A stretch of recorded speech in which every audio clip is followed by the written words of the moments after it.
Hello and welcome to Balochistan news exclusive. मैं हूं doctor Amjad Mirza. नाज़रीन, जैसा कि आपने थंबनेल पे देख लिया है, बीएलएफ ने भी अपनी जुलाई की जो रिपोर्ट है माहाना वो जारी कर दी है। इससे पहले आपको मैं बीएलए की रिपोर्ट बता चुका हूं।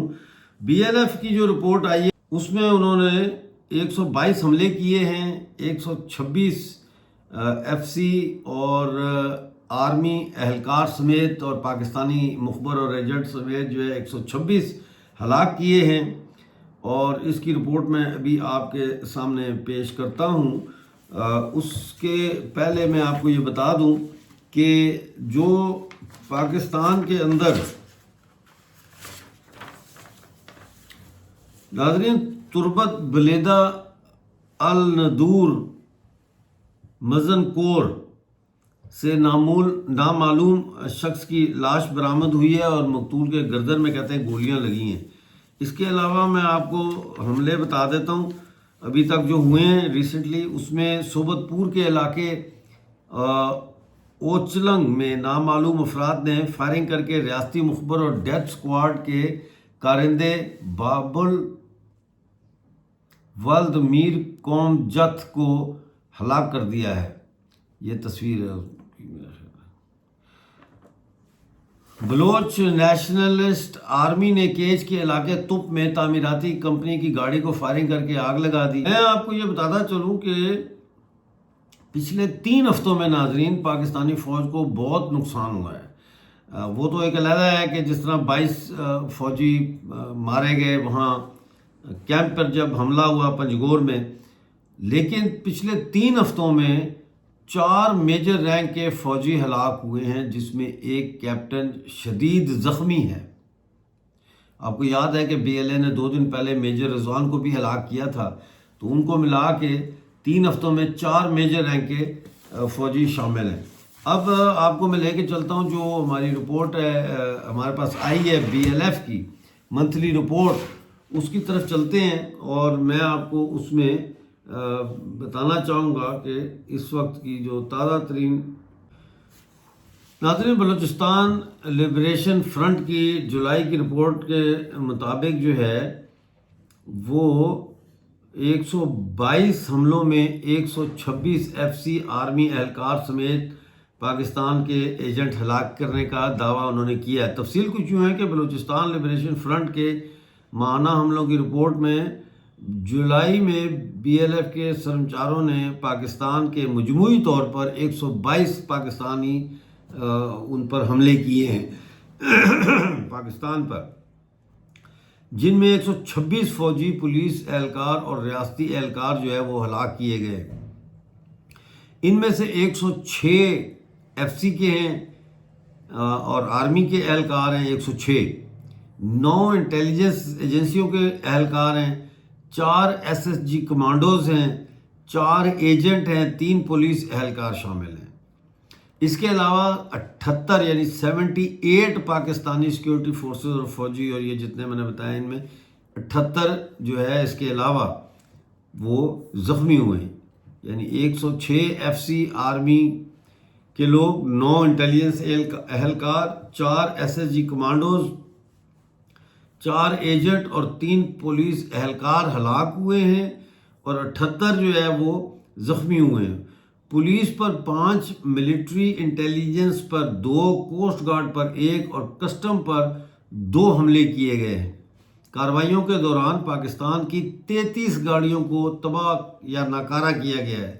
7 मोबाइल टावर भी तबाह किए गए, 1 बैंक, 6 ड्रोन जो क्वाड कॉप्टर जिनको कहते हैं वो तबाह किए हैं, 6 ड्रोन, और 23 दफ़ा मुख्तलिफ मकामात पे 23 नाकाबंदियाँ की हैं, 11 घात लगाकर हमले किए हैं, जबकि 6 लेवीज, पुलिस और कस्टम चेक पोस्टों पर कब्जा किया गया, 1 राशन गाड़ी जब्त की गई, 3 पाकिस्तानी फौजी गिरफ्तार किए गए, 3 गाड़ियाँ और 12 अदद असलहा यानी 12 पीसेस ऑफ वेपन जो है वो भी कर्मचारियों ने जब्त किए। इसके अलावा 4 आईईडी और 5 दस्ती बम हमले भी किए हैं।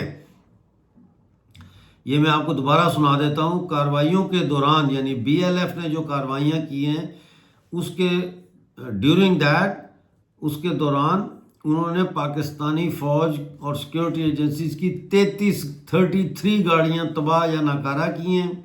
7 مواصلاتی ٹاور یا موبائل ٹاور جنہیں کہتے ہیں، جنہیں جاسوسی کے لیے استعمال کیا جاتا ہے، 7 ایسے ٹاور تباہ کیے گئے ہیں. 1 بینک کو تباہ کیا گیا ہے. 6 ڈرون اور کوڈ کاپٹر جو ہے تباہ کیے گئے. 23 یعنی 23 جگہ پہ جو ہے وہ ناکہ بندیاں کی گئی. 11 دفعہ گھات لگا کر حملہ کیا گیا اور 6 لیویز پولیس اور کسٹم کی چیک پوسٹوں پر قبضہ کیا گیا. 1 راشن گاڑی ضبط کی گئی. 3 جو ہے وہ اہلکار فوجی اور FCC کے گرفتار کیے گئے. 3 گاڑیاں اور 12 عدد اسلحہ بھی سرمچاروں نے ضبط کیا. اس کے علاوہ 4 IED اور 5 دستی بم حملے کیے ہیں. یہ رپورٹ ہے BLF کی جولائی رپورٹ. اب اگر ہم اس میں BLA کی جو رپورٹ ہے اس کو بھی شامل کر لیں، اس میں جو ہلاکتیں ہوئی ہیں تو یہ لگ بھگ 300 کے قریب ایک مہینے میں پاکستانی فوجی بلوچستان میں مرے ہیں. 300 کے قریب مرے ہیں. تو اس سے آپ اندازہ لگا سکتے ہیں کہ یہ جو لڑائی ہے اس میں کس کا پلڑا بھاری ہے. ظاہر ہے کہ اس میں پاکستانی فوج جو ہے وہ نہ صرف یہ کہ BLA اور BLF کے جو ٹھکانے ہیں یا جہاں پہ یہ ظاہر ہے اتنی انہوں نے رکھی ہوئی ہے لاجسٹکس اور ان کی سپورٹ ہے، اور کھانا بنانا کی جگہ ہوگی، سونے کی جگہ ہوگی، جہاں یہ لوگ اپنا ریہرسل کہہ رہا ہوں وہ کرتے ہیں، پریکٹس کرتے ہیں، اس کی جگہ ہوگی. یعنی کہ کسی بھی جگہ کا یہ کھوج نہیں لگا سکے جتنے مرضی ڈرون اور کوڈ کاپٹر یہ لوگ استعمال کر لیں. اس وقت بلوچستان کی عسکری تنظیمیں جو ہے جو آزادی کا نعرہ لے کے میدان میں لڑ رہی ہیں پاکستانی فوج اور پاکستانی سیکیورٹی فورسز کے ساتھ، ان کا پلڑا بہت بھاری نظر آ رہا ہے. ابھی تو اس میں اور رپورٹس آنی ہیں. بلوچستان نیشنلسٹ آرمی کی رپورٹ آنی ہے، ریپبلکن گارڈ والوں کی رپورٹ آنی ہے. تو جب وہ ساری رپورٹیں آئیں گی جولائی کی تو پھر ہمارے سامنے اور زیادہ کھل کے تصویر آئے گی. اس وقت بھی کئی جگہ پہ بلوچ سرمچار جو ہے وہ گھات لگا کر پاکستانی فورسز پر حملے کرنے کی یا تو حملے کر رہے ہیں یا پھر اس حملے کے لیے تیاری کر رہے ہیں. تو یہ ایک مسلسل جو جنگ کی صورتحال ہے، یہ پاکستان کا جو قومی خزانہ پہلی خالی ہے اس کو مزید خالی کر رہا ہے. پاکستانی فوج کے مورال کو مزید ڈاؤن کر رہا ہے. یعنی پاکستانی فوج کے پاس کوئی ایسی اسٹریٹجی نہیں ہے کہ وہ اپنی جانیں بھی بچا سکیں، عزت بھی بچا سکیں، اور فوج کا جو وقار ہوتا ہے ایک سو کورڈ اس کو بھی بلند رکھ سکے. بہرحال دیکھتے ہیں آنے والے دنوں میں کیا ہوتا ہے. مجھے تو یہ محسوس ہو رہا ہے کہ آنے والے دنوں میں اب خیبر پختونخوا سے کوئی بہت بڑی لال آندھی اٹھنے والی ہے. دیکھتے رہیے بلوچستان نیوز ایکسکلوسیو. جیسے ہی کوئی اور اپڈیٹ آئے گی لے کے آپ کی خدمت میں حاضر ہوں گا. اس وقت تک مجھے اجازت دیجیے اور اپنا بہت سارا خیال رکھیے.